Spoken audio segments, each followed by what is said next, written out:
Bonjour à toutes, bonjour à tous. Aujourd'hui, nouvelle vidéo sur la chaîne Le Garage PTS, vidéo qui va concerner la fiabilité. Une voiture un petit peu plus ancienne que celle qui est parue le mois dernier. Vous l'aurez certainement reconnue, c'est une Citroën Xara dans son exécution phase 2, donc à partir de 2001. Celle-ci est de fin d'année 2001 et elle est accompagnée du moteur essence 1,6 litre. On avait fait il y a quelques temps, il y a un an ou deux, on avait fait une vidéo pour la fiabilité de la Xara 2 litres HDI. Bah là, ça tombe bien, on va pouvoir faire la vidéo de la Xara essence, les versions courantes, pas sur les versions haut de gamme. Le modèle présenté ici a le modeste kilométrage de, j'espère qu'on le voit, mais 175 643 à peu près. Donc c'est une voiture qui a 20 ans, qui a 175 000 km, donc elle a un certain vécu, j'ai envie de dire. C'est une voiture qui va certainement être, qui va peut-être devenir pour la première fois à la mode. La Xara n'a jamais été à la mode. Toujours eu un dessin assez particulier, assez quelconque. Mais ça n'empêche pas que c'est une bonne voiture à conduire vis-à-vis de l'année. Mais bon, avec les tarifs du carburant, etc., c'est peut-être une voiture qui va retrouver un petit peu de succès parce que ces petits moteurs essence, moteurs TU, ont une tendance à être facilement programmable à l'éthanol, et donc ça me paraissait intéressant, surtout vis-à-vis de la vidéo de la 308 qu'on a mis le mois dernier, de parler d'un véhicule qui est finalement son ancêtre, puisque on est sur le même groupe, PSA, on est sur on va dire le milieu de gamme PSA du début des années 2000, et à comparer au milieu de gamme PSA de l'année 2020, enfin des années 2020, ce qu'on a vu le mois dernier. Donc pour commencer avec cette Xara, on a une problématique qui est assez régulière. Alors sur celle-ci, ils ont déjà été changés, mais c'est les phares avant. Ça, c'est récurrent, les phares avant ont tendance à ternir, à devenir jaune opaque, les deux de chaque côté, avec les années. Là, c'est des phares qui ont été changés il y a un an ou deux, et du coup ils ont une meilleure présentation. Le problème du ternissement, c'est le changement en fait des matières. Avant, les phares étaient en verre et ils sont passés au début des années 2000 à des phares en plastique pour différentes raisons. La problématique du plastique, c'est que si la voiture est stockée dehors, donc avec les intempéries, le soleil, etc., les différents lavages, donc les agressions, on va dire, de la vie, les phares ont tendance à ternir. Donc il faut soit les faire entretenir chez un professionnel ou par vous-même si vous savez le faire, ou alors il faut les changer en fonction de l'état d'usure des feux. Et du coup, c'est un mal-être qui touche la Xara phase 2. La Xara phase 1 n'a pas ce problème-là. Les Xara phase 1, on les reconnaît, elles ont les feux beaucoup plus plats à l'avant. Là, c'est des grands phares qui remontent un petit peu à l'image un peu des C5 de toute première génération qui avaient remplacé les Xantia. Et donc sur la face avant, ça la met pas spécialement en avant. Déjà que c'est pas une voiture très jolie de la face avant, je trouve, la face 2. En plus de ça, les phares ont tendance à être très vite ternis, donc c'est assez dommage. Autre problématique récurrente sur les Citroën Xara en phase 2, c'est les calandres qui sont là, elle tient avec des espèces de cordelettes depuis des années. Ça bouge de partout, on peut voir, c'est pas de la haute qualité, malheureusement. Et ça, c'est récurrent sur toutes les Xara, malheureusement, entre ceux qui essayent de vous les voler parce que eux ont perdu leur calandre, et puis les calandres qui partent. Enfin bref, c'est pas terrible de ce côté-là. On est assez embêté. Bon point, c'est au niveau des boucliers. On peut voir que là, ça a subi 20 ans de région parisienne et ça tient encore. Alors ils sont très marqués. On peut voir que là, ça a frotté à maintes reprises. Donc ces parties en plastique noir sont plutôt bonnes. Alors évidemment, quand vous avez les parties peintes, forcément, la peinture va partir si vous la frottez de la même façon. Mais en tout cas, le plastique a bien fait son travail. Il n'y a pas de décrochement au niveau des coins, donc c'est plutôt bon. L'alignement reste juste. Sur les C4 et les 307, c'est beaucoup plus mauvais de ce côté-là. Là, ça tient encore généralement bien le choc. Les peintures sont assez moyennes sur les Xara. Très souvent, les peintures ternissent et les vernis cloquent. Ça, c'est très courant chez PSA. Celle-ci est assez épargnée, étonnamment. Donc Je ne sais pas pour quelle raison. Il y a peut-être des couleurs qui sont plus touchées que d'autres, mais très souvent on va voir des Xara vertes, rouges ou bleues avec les vernis complètement décollés. Mais ça, c'est à l'image de tout ce que fait PSA. En tout cas, jusqu'à la fin des années 2000, ça avait une tendance à bien peler la peinture. Pour le reste, sur cette version 5 portes, on a une peinture qui est intégrale. Chez Peugeot, on a souvent de la matière plastique à cet endroit-là qui est pas jolie sur les 306, et le plastique, en fait, ça fait que ça décolle. Alors c'est plus joli esthétiquement quand on regarde de loin d'avoir du noir ici, parce que ça donne un effet dynamique, hein, je l'ai déjà expliqué plein de fois. Là sur la Xara, c'est entièrement peint, ça a l'avantage d'être dans le ton de la carrosserie, donc pas de problème de ce côté-là. De la même façon, les baguettes sur les portes sont de couleur grise comme les pare-chocs avant et arrière. Elles subissent le même traitement. Alors le plastique est terni au bout de 20 ans d'utilisation. Il est encore là. Malheureusement, si par mégarde vous avez une bosse et qui se décroche, la qualité des accroches n'est pas terrible hein, sur ces plastiques de porte. Mais globalement, ça fait son office. Ça ternit un petit peu. On ne peut pas leur en vouloir, ça reste pour 20 ans encore correct. Autre bon point, je trouve, moi, sur la Xara, c'est que c'est pas une voiture qui rouille globalement. Il faut vraiment forcer. Là, je sais que c'est une voiture qui a été rayée depuis de nombreuses années. Il n'y a pas eu de traitement par-dessus. Et la tôle à nu comme ça, ou quasiment à nu, il n'y a pas de marque. Hein. Il y a certaines marques allemandes bien plus réputées que cette Xara qui, sans traitement sur l'aile et le coin de porte, aurait eu depuis des années des problématiques de rouille. Je pense au groupe VAG et à Mercedes dans ces années-là, c'est pas terrible. Là pour le coup, on peut voir qu'il n'y a même pas une once de rouille sur cette voiture, hein, même à ce niveau-là, au-dessus du phare, il n'y a rien du tout, il n'y a plus de peinture. Après un petit choc ici, et ça n'a pas rouillé, donc c'est plutôt qualitatif en termes de tôle. Donc du bon et du moins bon, comme d'habitude chez PSA, c'est malheureusement jamais parfait. Encore aujourd'hui, il y a d'autres types de défauts, mais en tout cas, bon, la voiture n'est pas très jolie esthétiquement depuis sa sortie à neuf, à mon goût. Et la qualité générale de la voiture à l'extérieur souffle le bon et le moins bon. Pour ce qui est de la qualité intérieure, on a un grand moment quand on ouvre une porte de Xara, c'est que souvent on a les tirants de porte qui font un bruit pas possible. Ça, pour réveiller les voisins à 5h du mat, il n'y a pas mieux. Donc c'est les tirants de porte qui sont HS hein, en général. À droite, à gauche, machin, ça arrive très souvent. C'est vrai que ça fait pas qualité, mais c'est comme ça.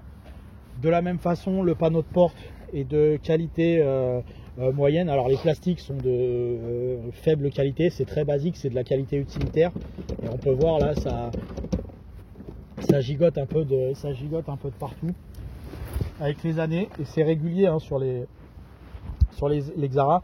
En fait, la problématique, c'est que c'est les accroches en plastique, les petites agrafes parce que vous avez des trous dans la porte en métal, et c'est des agrafes rondes qui se mettent dedans, et ces petites agrafes, elles se cassent, c'est en plastique, et du coup, ça fait après ce phénomène de vibration qui, en roulant, peut vous faire des vibrations X ou Y qui sont pas forcément très sympas à entendre. Ça fait des rossignols, c'est pas fameux. La qualité générale des plastiques de tableau de bord, c'est de la qualité d'utilitaire, hein, donc c'est très dur, très ferme, très creux. Ça a l'avantage au bout de 20 ans de toujours pas être terni, donc c'est plutôt pas mal. Le volant est assez épargné également. Alors certaines sont très mangées en fonction de comment a conduit le propriétaire de la voiture. Là pour le coup, le volant a encore tenu, donc c'est plutôt à peu près le seul bon point de cette voiture, avec le fait que les plastiques intérieurs ne soient pas ternis. Et du côté de chez Citroën, la qualité des panneaux de porte au niveau du tissu est meilleure que chez Peugeot. Très souvent chez Peugeot, on a des problématiques au niveau des tissus, puisque les poignées de porte sont généralement entourées de tissu, et c'est à ce niveau-là que le tissu se décroche, et du coup ça fait un aspect pas très valorisant du panneau de porte. Alors que là, on peut voir que la poignée, elle est à ce niveau-là, elle est vraiment dans le plastique. Donc elle est dessinée et dans la qualité qu'elle est, mais au moins le tissu reste plutôt à bien accroché sur tous les éléments. Et globalement, c'est ce que je remarque sur toutes les Xara que j'ai pu voir dans ma vie. En général, ça tient plutôt bien. Tout comme la sellerie velours, elle n'a pas tendance à craquer ou se dénaturer. C'est plutôt pas mal. La mousse, elle est encore présente, donc c'est correct. Le siège bouge un petit peu, mais bon, on ne peut pas lui reprocher grand chose. L'intérieur n'a pas particulièrement vieilli, il est resté correct, et globalement elles sont toutes plus ou moins comme ça. À partir du moment où vous avez les sièges standards en velours, sur les versions haut de gamme c'est un petit peu différent, mais quand vous avez les versions en velours comme ça, traditionnelles ou en tissu, généralement ça bouge pas trop, donc c'est bien. On peut pas en dire autant du pommeau qui a souvent tendance à casser, et on peut pas dire la même chose en termes de qualité des parties électriques. C'est un des points faibles pour moi de la Xara Essence. La Xara Essence, elle va avoir un nombre assez important de petits soucis qui vous empêcheront en général de ne pas qui vous empêcheront pas de rouler avec la voiture. Voilà, je vais y arriver. Par contre, ça va vous empêcher de profiter pleinement de l'auto. Alors, on va avoir différents problèmes, hein. Ça peut être les phares automatiques qui se mettent à déconner, le compteur qui se met à déconner, la clim qui se met à déconner, les lèvres vides qui se mettent... Voilà, il y a tout un tas de choses, les commandes au volant pour la radio, il y a beaucoup de choses sur les parties électriques de Xara qui peuvent déconner. Là, sur l'exemplaire en question, je ne sais pas pourquoi, si je retrouve la clé, mais souvent, alors là ça va pas le faire bien sûr évidemment, mais quand on allume les phares, la fonction des phares clignote en roulant, on ne sait pas pourquoi. Le compteur déconne sur celle-ci, donc c'est pas terrible, donc du coup l'afficheur des portées déconne. La ventilation elle fait un bruit pas possible, voilà, c'est la ventilation elle fait un bruit pas possible de grincement. Ça va peut-être pas être perceptible à l'oreille sur la caméra, mais ça grogne, donc c'est pas très agréable. Voilà, c'est plein de petits désagréments comme ça au niveau électronique qui sont assez désagréables et qui sont assez récurrents sur la Xara. Donc je pense, moi, à mon avis, surtout pour un déplaçoir qui peut servir aujourd'hui exclusivement, quasi exclusivement d'utilitaire, c'est-à-dire aller travailler, aller faire les courses, je pense qu'il faut s'orienter sur une version bas de gamme, aussi bien pour la partie mécanique qu'on va voir dans quelques minutes, mais également pour la partie intérieure, où là PSA n'a pas été très sympa avec ses clients. Il y a beaucoup de petites avaries. Alors encore une fois, ça n'empêche pas de rouler, mais des fois c'est assez désagréable, assez gênant à l'utilisation. Pour ce qui est des trains roulants sur les Xara, donc c'est une voiture, la Xara, qui a une très bonne réputation de tenue de route, tout à fait justifiée, hein, ça tient très bien la route, c'est agréable, c'est bien équilibré, pas de soucis. Freinage également, c'est très très correct. Cependant, donc il y a un taux d'usure au niveau du train avant qui est tout à fait normal, que ce soit au niveau des freins, il n'y a pas d'usure excessive des éléments. Les amortisseurs, pareil, n'ont pas une usure excessive. Les pneus, c'est pareil, ça a une usure tout à fait correcte. Donc c'est au-dessus de la moyenne de ce côté-là. À l'avant, on va surtout reprocher des barres stabilisatrices qui peuvent être assez fragiles, et donc il y a ce point-là à reprocher. Sinon, pour le reste du train avant, il va y avoir évidemment, en fonction des années, des kilomètres, des pièces à remplacer, mais c'est mieux que la moyenne, en tout cas de ce côté-là. Par contre, sur les parties arrière, on peut avoir des problèmes de train arrière, donc à faire contrôler chaque fois, tous les 2 ans, auprès du contrôle technique. C'est une avarie qui intervient de manière assez variable en fonction de comment on utilise la voiture, si elle est chargée ou pas, en fonction de la conduite aussi de la personne. Au bout de 20 ans, il n'est pas impossible aussi que le train arrière ait déjà été remplacé, mais on peut dire que c'est quasi une exclusivité de chez PSA d'avoir des problèmes de train arrière récurrents pendant de nombreuses années, et c'est plutôt dommage, puisque ça aggrave le bilan fiabilité. Ça va lui faire perdre un point ou deux, j'imagine, parce que le train arrière c'est toujours désagréable si on a ça à remplacer, puisqu'il n'y a aucune autre marque qui a ces problèmes là. Donc bon, voilà. Autre grief très régulier sur la Xara, et point qui nous amène à dépenser beaucoup plus d'argent que chez les autres constructeurs, c'est les lignes d'échappement. Alors les échappements et PSA de ces années-là, c'est du très courant, ça a tendance à demander un remplacement, c'est assez désagréable, parce que si vous le faites vous-même, c'est toujours un peu embêtant, parce qu'il faut se mettre en dessous de la voiture, machin, c'est pas quelque chose d'aisé à faire. Et puis en garage, si vous faites changer un intermédiaire, un silencieux, les pièces sont pas très chères, mais avec la main d'œuvre, etc., ça aurait mérité une meilleure qualité de pot d'échappement. Malheureusement, sur les Xara Essence, ça a tendance à s'user assez vite. Donc mauvais point de ce côté-là. Elle nous offre la joie d'avoir un V1 de capot, cette voiture, ce qui est plutôt remarquable, hein, vu le niveau de finition et la rareté auquel est proposé cet équipement. Sauf que là, au jour d'aujourd'hui, au bout de 20 ans, il fait plus son travail. Ça coûte pas très cher, il y a 2 boulons à enlever ou un boulon et un crochet. Enfin voilà, il n'y a pas grand chose à reprocher à ça. Maintenant, il y a quelque chose déjà qui n'est pas très engageant sur l'Exara, hein, hormis ça, c'est la tendance à avoir les crochets en plastique qui partent sur tous les caches plastiques. Donc ils ont mis une multitude de caches plastiques pour essayer d'améliorer la qualité visuelle quand la voiture était neuve. Alors quand c'était neuf, c'était sympa, mais là aujourd'hui ça tient avec des crochets à droite à gauche parce qu'on perd toujours les petits caches et qui sont pas très qualitatifs, hein. On peut voir que là, pourquoi mettre un gros rond comme ça à ce niveau-là avec un tout petit trou, enfin voilà, c'est assez grossier, mais c'est comme souvent chez PSA, hein. Je veux dire, pourquoi mettre une grosse encoche avec un petit trou en dessous? Si c'était vraiment qualitatif et précis, on mettrait tac simplement un crochet et le trou irait pile dans le truc, machin. Là c'est du crochet réglable, j'ai l'impression. Donc bon, et donc au départ c'est ce système de clips qui est dessus. Bon là avec les années ils sont tous partis malheureusement. Après pour le reste, bon ça c'est du détail esthétique, hein. Encore une fois c'est tout ce que je dis quasiment à part le train arrière et le pot d'échappement, mais c'est que des défauts sur cette voiture.